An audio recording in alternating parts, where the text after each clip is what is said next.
जय हिंद प्यारे बच्चों, स्वागत है आपको फिर से हमारे यूट्यूब चैनल में। तो आइए आज कराने वाले हैं हम लोग प्रश्न संख्या 6 और 7 करेंगे। अगर टाइम बच गया तो 8 नंबर भी प्रश्न संख्या हो जाएगा। तो आइए शुरू करते हैं बिना समय को बर्बाद किए हुए। 6 नंबर प्रश्न क्या कहता है, देखिए आपको क्वेश्चन नीचे दिख रहा होगा, आप वहाँ पे देखिए, नहीं तो कॉपी किताब और कलम लेकर के बैठ जाइए और जो भी बता रहे हैं उसको ध्यान से पढ़िए और जो ज़रूरी की चीज़ है उसे नोट करते रहिए। तो देखिए बोला है 1.5 मीटर लंबा एक लड़का। देखिए 1.5 मीटर लंबा का मतलब एक जमीन है, जमीने पर तो रखा रहेगा, जमीन पर 1.5 मीटर लंबा एक लड़का है। ये हो गया 1.5 मीटर लंबा। 1.5 मीटर लंबा एक लड़का है। ध्यान से समझिए सारी चीज़ों को। 30 मीटर ऊंचे एक भवन से कुछ दूरी पर है, यानी भवन कहीं ना कहीं यहाँ पे होगा। भवन ऊंचा रहेगा, आप सभी को पता है। भवन का मतलब ऊंचा घर हो गया, चाहे बिल्डिंग हो गया। तो ये हो गया ऊंचा। ये क्या हो गया, ये भी जमीन पर रहेगा, दोनों का आधार तो सेम रहेगा। ये दोनों का आधार कहाँ रहेगा, जमीन पर रहेगा। ये क्या हो गया, ये हो गया भवन, यह हो गया लड़का। यह क्या हो गया, लड़का। यह लड़का हो गया, वह क्या हो गया, भवन हो गया। जो कि दोनों कितने हैं दिया है, ठीक है। देखिए यहाँ से यहाँ की टोटल हाइट जो दे रखा है, यह दे रखा है 30 मीटर। भवन की ऊंचाई दे रखा है 30 मीटर, और यहाँ से यहाँ जो दिया है ये कितना हो जाएगा, 1.5 मीटर। क्योंकि लड़का अगर यहाँ 1.5 मीटर का है तो भवन के पास जाएगा तो छोटा या बड़ा थोड़ी होगा, जितना हाइट का था उतना ही रहेगा। तो टोटल अगर 30 मीटर है तो समझिए कि 1.5 मीटर का तो लड़का ही हो गया। तो बाकी लड़का के आंख तर से, यानी लड़का के हाइट से जो भवन की ऊंचाई बचा वो कितना बचेगा, कि टोटल में से इतना घटा देंगे तो इतना ना बच जाएगा। तो समझिए यानी लड़का के टोटल हाइट, भवन की जो टोटल हाइट है उसमें से लड़का की हाइट को घटा देंगे तो लड़का के यहाँ से जो भवन की हाइट होगा उस क्या होगा, बच जाएगा। 30 में से 1.5 को घटाएंगे तो कितना बचेगा, 28.5 मीटर।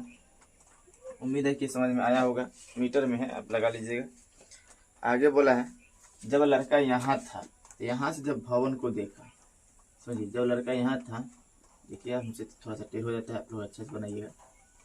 यहाँ था तो लड़का जब भवन को देखा तो यह 30 डिग्री का कोण बनाता है। कितना डिग्री का, 30 डिग्री का।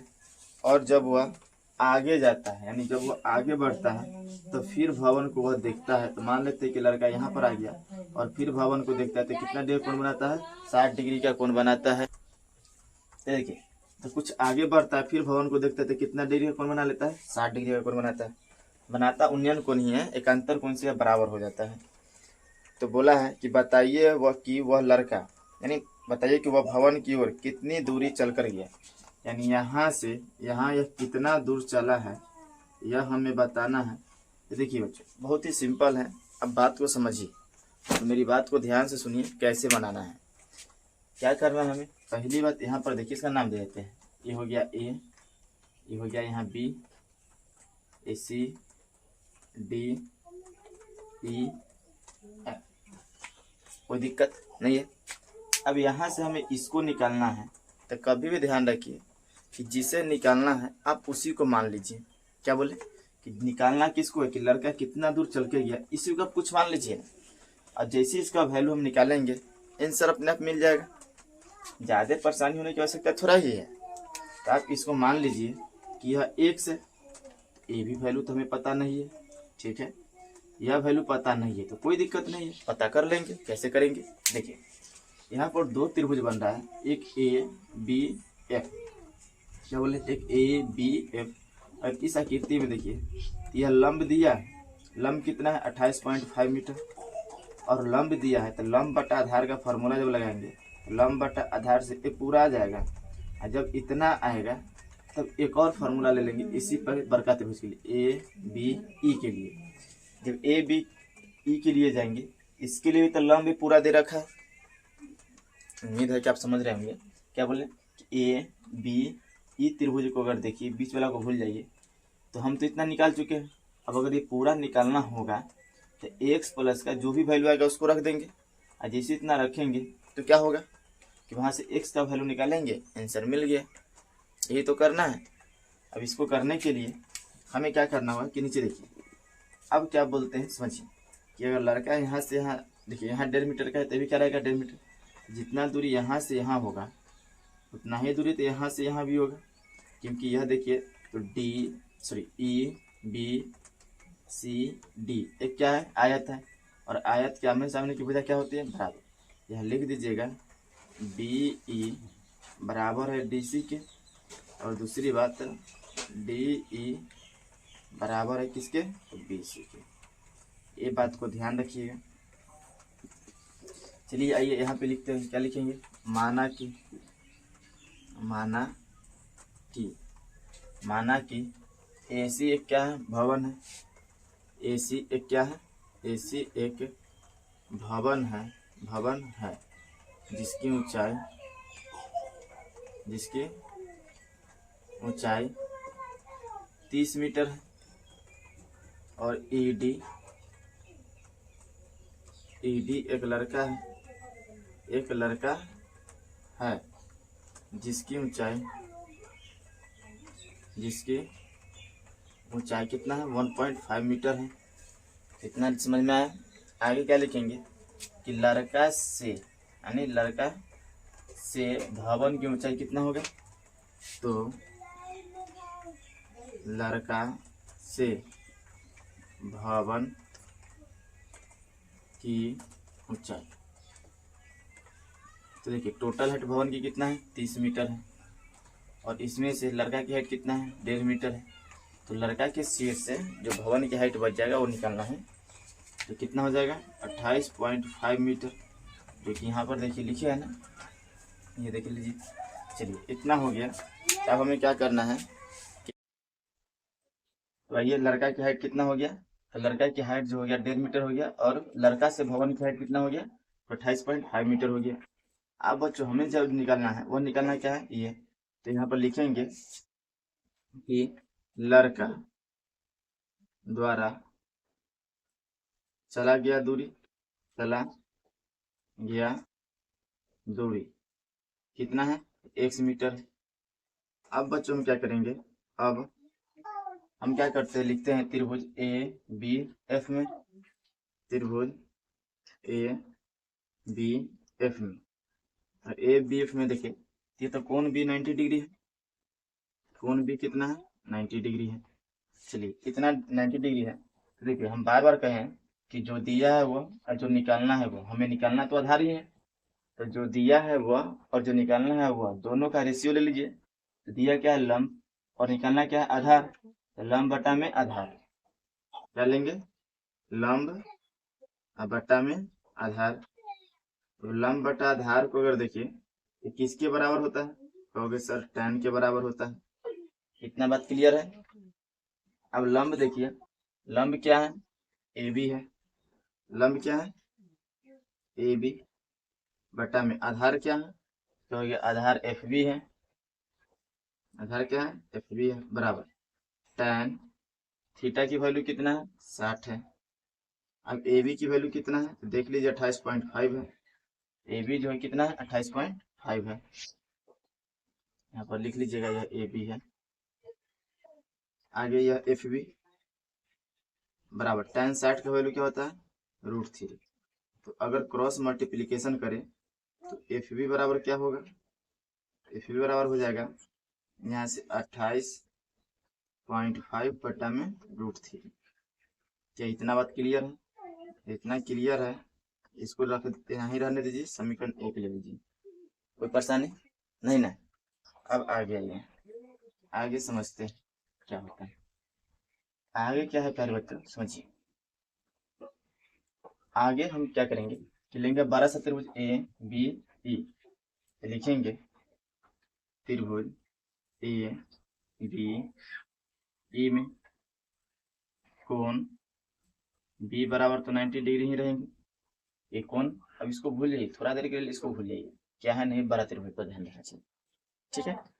अब देखिए, अब इसमें देखिए फिर वही सिचुएशन है, लंब अब बट्टा में क्या लेना है, आधार। तो लंब बट्टा में क्या हो जाएगा, आधार।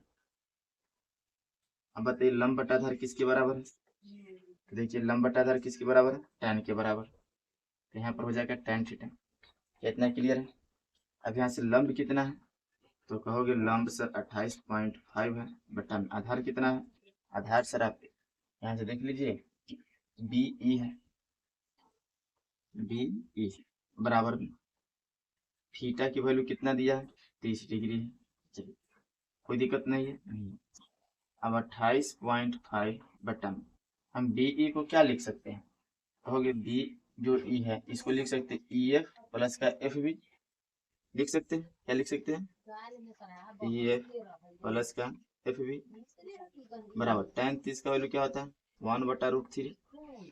क्या यहाँ तक किसी को परेशानी, कोई समस्या नहीं? चलिए आगे बढ़ते हैं। अब यहाँ से मल्टीपल कीजिएगा, ये क्या हो जाएगा, या मल्टीपल करने से पहले वैल्यू को रख दीजिए। तो देखिए 28.5 बटा में ई एफ का वैल्यू कितना है, तो सर ई एफ तो हम एक्स माने हैं, चलिए ई एफ एक्स मान लीजिए। क्या आगे प्लस का, अब कहिएगा एफ बी देखिए कितना है 28.5 बटा का क्या है √3 है, बराबर में 1/√3।